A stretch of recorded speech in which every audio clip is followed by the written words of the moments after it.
Welcome back to Wise Senior Canada. Today we are talking about what happens to your O's, GIS, and CPP when you leave Canada for an extended period. If you are planning a long trip or thinking about spending time overseas, this is something you need to know before you go. Let's get into it. Every year, thousands of Canadian seniors travel abroad for months at a time, to visit family, escape the winter, or simply enjoy retirement.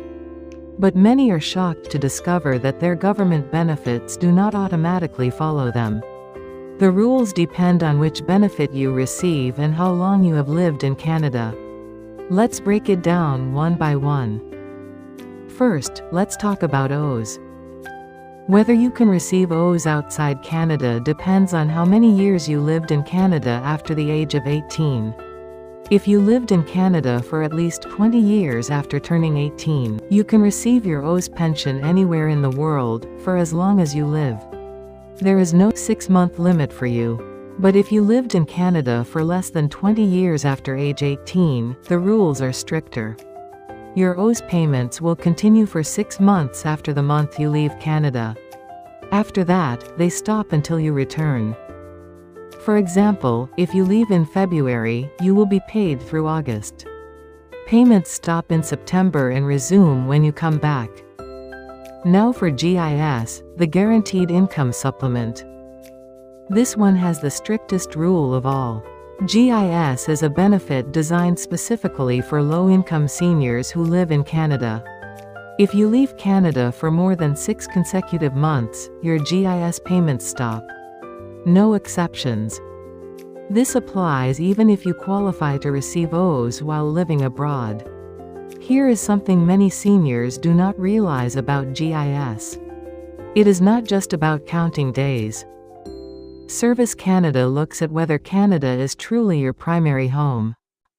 If you regularly leave for 5 months, come back briefly, and leave again, you could still lose GIS eligibility.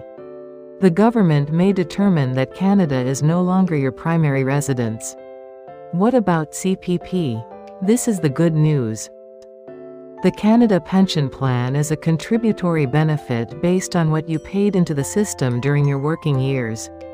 Because of this, there are no residency restrictions.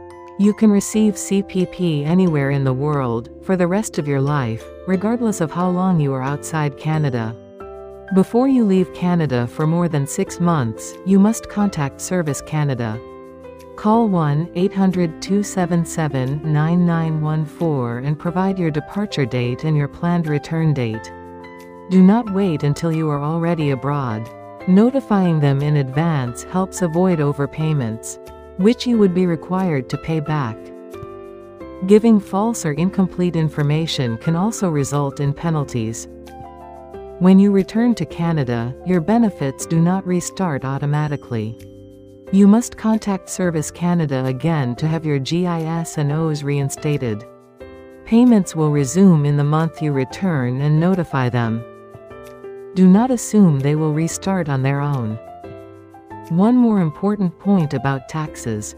If you become a non-resident of Canada, a non-resident withholding tax applies to your O's and CPP payments. The standard rate is 25%. However, if you live in a country that has a tax treaty with Canada, that rate is often reduced to 15%. Canada has tax treaties with many countries, so the reduced rate may apply. For your specific situation, contact the CRA at 1-800-959-8281. Here is your quick summary. If you lived in Canada for 20 or more years after age 18, your O's continues abroad with no time limit. GIS stops after 6 months outside Canada, no exceptions. CPP follows you anywhere in the world. Always notify Service Canada before you leave and again when you return. And check your non-resident tax rate based on the country you are visiting. Call Service Canada at 1-800-277-9914 or CRA at 1-800-959-8281 for questions. See you in the next video.